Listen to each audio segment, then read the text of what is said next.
আজকে তোমাদের সাথে শেয়ার করব মাটন কষার রেসিপি।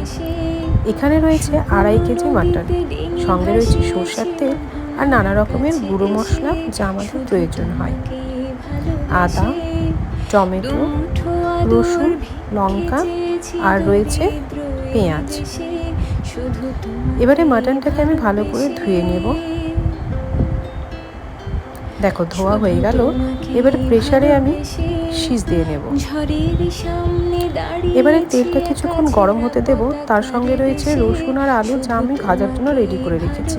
এবারে এক এক করে ফোড়ন দিয়ে দিলাম গোটা গরম মশলা, তেজপাতা, শুকনো লঙ্কা আর জিরে। রসুন আর আলুটাকে ভালো করে ভেজে নেব। ভাজা হয়ে এলেই দিয়ে দেব পেঁয়াজ কুচি।